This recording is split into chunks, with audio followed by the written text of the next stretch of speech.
भगवान विष्णु बताते हैं निर्वस्त्र स्नान करने वालों के साथ क्या होता है।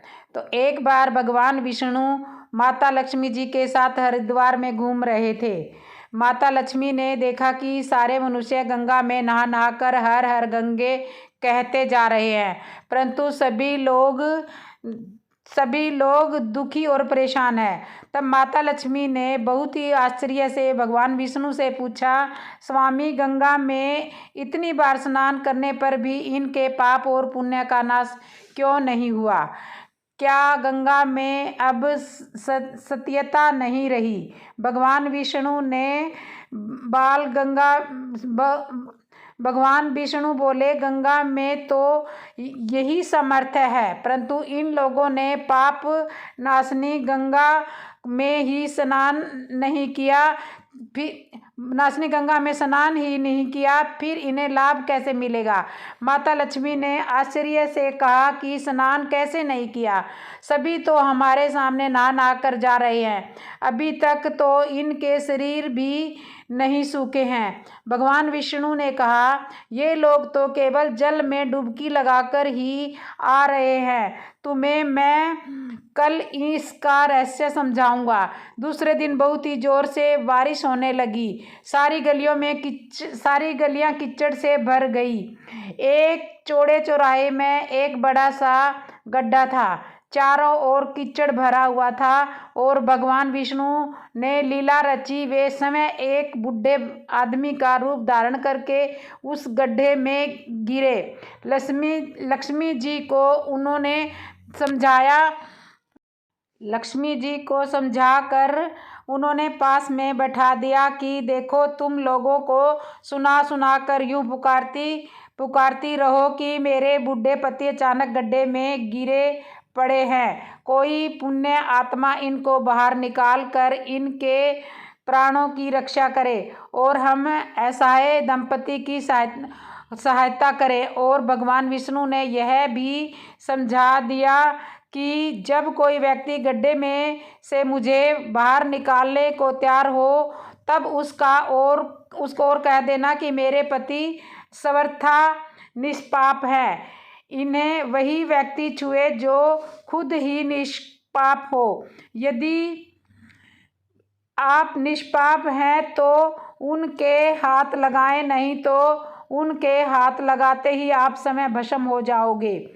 लक्ष्मी जी तथास्तु कहकर गड्ढे के किनारे बैठ गई और आने जाने वालों को सुना कर भगवान विष्णु की सिखाई हुई बात कहने लगी कि गंगा में नहा कर लोगों के झुंड आ रहे हैं और सुंदर युवती को यूं बैठी देखकर कुछ लोगों के मन में पाप आया और कुछ लोगों को धर्म का भय हुआ और कुछ लोग कानून से डरे और कुछ लोगों ने तो लक्ष्मी जी को यह भी कह दिया कि मरने दे इस बूढ़े को, क्यों इसके लिए रोती है। और कुछ दयालु और चरित्रवान पुरुषों ने उस युवती के पति को बाहर निकालना चाहा, परंतु लक्ष्मी जी के वचन अनुसार वे भी रुक गए। उन्होंने सोचा कि हम गंगा में नहा कर आए हैं तो क्या हुआ, पाप तो है ही, कहीं हम सहायता करते समय भस्म ना हो जाएं।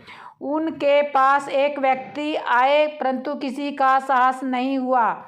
सैकड़ों आए और सैकड़ों ने पूछा और चले गए। संध्या का समय हो चला।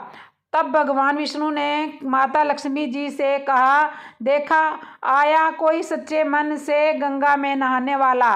तब थोड़ी देर बाद एक नौजवान युवक हाथ में एक लोटा लिए हुए हर हर गंगे कहता हुआ आया और लक्ष्मी जी ने उसे भी वही बात कही। उस व्यक्ति का हृदय करुणा से भर आया और उसने भगवान विष्णु को बाहर निकालने की तैयारी की। लक्ष्मी जी ने उसे रोक कर कहा कि भाई, यदि तुम सर्वथा निष्पाप नहीं हो तो मेरे पति को छूते ही तुम भस्म हो जाओगे। उसने उस समय बिना किसी संकोच किए हुए लक्ष्मी जी से कहा, माता, मेरे निष्पाप होने में तुम्हें संदेह क्यों हो रहा है? देखते नहीं मैं अभी गंगा नहाकर आया हूँ। भला गंगा में नहाने के बाद भी क्या पाप रहते हैं? मैं अभी तुम्हारे पति को बाहर निकालता हूँ। युवक ने लपक कर उस बूढ़े आदमी को बाहर उठा लिया।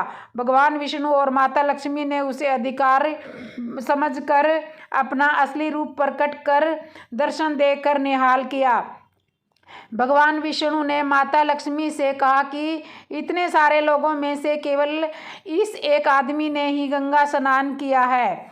इसके उपरांत गंगा स्नान किया है। इस धृतराष्ट्र के अनुसार जो लोग बिना श्रद्धा और विश्वास के केवल दब के लिए गंगा स्नान करते हैं उन्हें वास्तविक फल नहीं होगा, परंतु इसका यह मतलब यह नहीं कि गंगा स्नान व्यर्थ जाता है। गंगा स्नान का बहुत पुण्य भी है। इसके बाद भगवान विष्णु ने माता लक्ष्मी जी से कहा, अब मैं आपको वो 12 बातें बताता हूँ जो मनुष्य इन 12 बातों को नहाते समय मनुष्य को ध्यान रखनी चाहिए। मनुष्य को घर में उन 12 बातों को नहाते समय ध्यान रखना चाहिए। वह कभी भी दुखी नहीं रहता। उसके घर में लक्ष्मी का वास होता है। उसके घर में अपार संपत्ति आती है। घर में कभी भी लड़ाई झगड़ा नहीं होता। उसका पूरा परिवार हंसी खुशी जीवन व्यतीत करता है। तब माता ने कहा, हे स्वामी, आप यह 12 बातें बताइए। इसके बाद भगवान विष्णु उन बातों को बताना शुरू कर देते हैं और माता लक्ष्मी ध्यान से सुनने लगती है। इसके बाद भगवान विष्णु बताते हैं, प्रिय, यह 12 बातें बताने के बाद मैं एक और बात बताऊंगा कि जो औरतें कपड़े खोल कर नहाती है उनके लिए यह बात बहुत ही महत्वपूर्ण है। देवी, आप इस बात को बहुत ही ध्यान लगाकर सुनना। तभी भगवान विष्णु अपनी बातें सुनाने लगते हैं। भगवान विष्णु कहते हैं, स्नान करने से शरीर निरोगी होता है और मन प्रसन्न होता है। नहाने से चेहरे की कांति और शारीरिक आकर्षण में भी बढ़ोतरी होती है। अगर इस नित्य क्रम के दौरान कुछ बातों का ध्यान रखा जाए तो आध्यात्मिक से भी ज़्यादा लाभ पाया जा सकता है। नहाने के कार्य में इन बातों का ध्यान रखना चाहिए। नंबर 1, स्नान करने के बाद शुद्ध होकर पूजा पाठ आदि सब कार्य करने के योग्य बनते हैं, इसलिए सुबह को ही स्नान कर लेना चाहिए। नंबर 2, शास्त्रों में कहा गया है कि स्नान करने से 10 गुण की प्राप्ति होती है। रूप, तेज, बल, पवित्रता, आयु, आरोग्य, निर्लोकता, सुविचार, निरोग और मेधा। तीसरा नंबर है धन, पुष्टि व आरोग्य और स्वास्थ्य चाहने वालों को हर मौसम में और हर दिन स्नान करना चाहिए। चौथा है, शास्त्रों में कहा गया है कि सुबह स्नान करने से पाप का नाश होता है और पुण्य मिलता है। ऐसा कहा गया है कि सुबह नहाने वालों के पास नकारात्मक शक्तियाँ नहीं भटकती, इसलिए सुबह स्नान करना बहुत ही उचित है।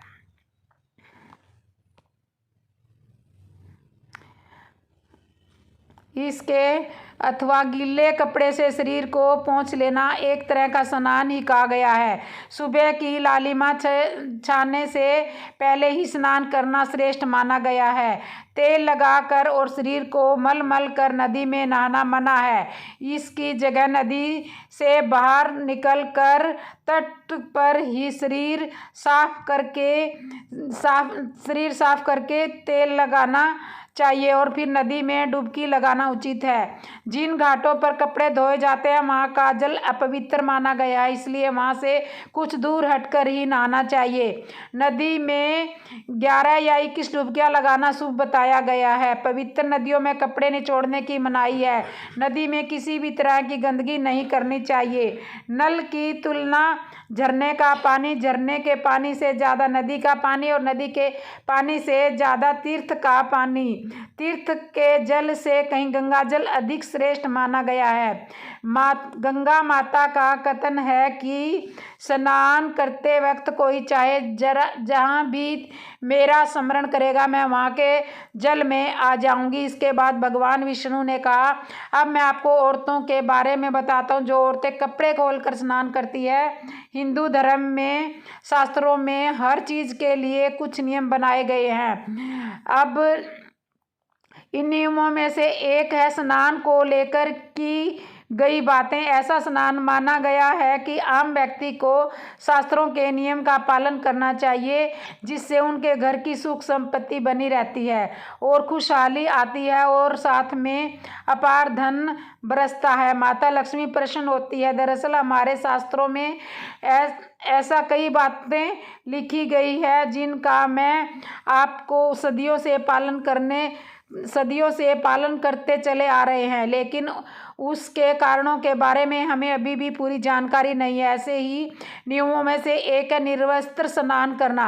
आपने अक्सर घर के बड़ों को ऐसा करते सुना होगा कि कभी भी स्नान कपड़ों के यानी कि निर्वस्त्र स्नान नहीं करना चाहिए। और हम पौराणिक कथा की बातें करें तो निर्वस्त्र स्नान की मनाही एक सबसे बड़ा कारण यह भी है कि श्री कृष्ण के समय से जुड़ा हुआ है। पौराणिक कथा के अनुसार एक बार जब गोपियां सरोवर में स्नान कर रही थी तो वे निर्वस्त्र थी। उस समय बाल कृष्ण ने गोपियों के सभी वस्त्र छुपा लिए थे। उस समय जब भगवान श्री कृष्ण ने उनके वस्त्र छुपा लिए तब गोपियों ने अपने वस्त्र वापस लेने की प्रार्थना की। तब भगवान श्री कृष्ण ने उन्हें समझाया कि कहीं भी बिना वस्त्र के स्नान नहीं करना चाहिए। इससे जल के देवता वरुण का अपमान होता है, इसलिए आपको निर्वस्त्र होकर स्नान करने की मनाही की जाती है। अगर आप नहाते समय यह सोचते हैं कि बंद कमरे में आपको कोई नहीं देख रहा तो ऐसा गलत है, क्योंकि ईश्वर आपको हर जगह पर देखते हैं। और यदि आप निर्वस्त्र होकर स्नान कर रहे हैं तो यह मुख्य रूप से जल के देवता वरुण का अपमान करने जैसा होता है। निर्वस्त्र स्नान से आपको पाप लगता है और आर्थिक और शारीरिक नुकसान भी पहुंच सकता है। यदि आप निर्वस्त्र स्नान करते हैं तो आपके शरीर पर नकारात्मक ऊर्जा प्रवेश करती है और आपकी मानसिकता भी नकारात्मक हो सकती है।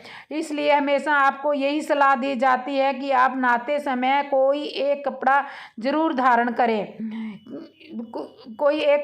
धारण करना चाहिए, लेकिन बिना कपड़ों के स्नान नहीं करना चाहिए, तभी आपके लिए बेहतर होगा। निर्वस्त्र स्नान से शरीर को नकारात्मक ऊर्जा शरीर से बाहर निकल जाती है और इसका प्रभाव आपके शरीर के साथ आपके मन और मस्तिष्क पर भी होता है। गरुड़ पुराण के अनुसार जब आप स्नान करते हैं तब आपके पितर यानी मृत पूर्वज आपके आसपास मौजूद रहते हैं।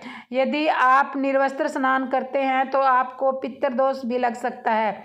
ऐसे स्नान करने से आपके पितरों की तृप्ति नहीं मिलती और यह घर में पितर दोष का कारण बन सकता है और ये वस्त्रों से गिरने वाले जल को ग्रहण करते हैं जिनसे उनकी तृप्ति होती है। निर्वस्त्र स्नान करने से पितर अतिरिक्त नाराज होते हैं। इनसे व्यक्ति का तेज, बल, धन और सुख नष्ट होता है। इसलिए कभी भी निर्वस्त्र होकर स्नान नहीं करना चाहिए। पुराणों के अनुसार नहाने वाला प्राणी पूर्वजों के हिस्से में आता है और निर्वस्त्र होकर नहाने से इसे पितरों के समक्ष बिना कपड़ों के नहाया माना जाता है। शास्त्रों में ऐसी मान्यता है कि यदि कोई निर्वस्त्र स्नान करता है तो माता लक्ष्मी उससे रूठ सकती है। इससे आपकी कुंडली में धन हानि के योग बन सकते हैं और आपकी आर्थिक स्थिति खराब हो सकती है। इसी कारण से आपको निर्वस्त्र स्नान न करने की सलाह दी जाती है और शास्त्रों में भी इस बात की मनाही है। वीडियो अगर पसंद आया हो तो वीडियो को लाइक करना, शेयर करना, कमेंट करना और कमेंट में बेल आइकन बटन तो ज़रूर दबा देना। कमेंट में लिखना जय श्री राम, जय विष्णु भगवान, जय लक्ष्मी माता।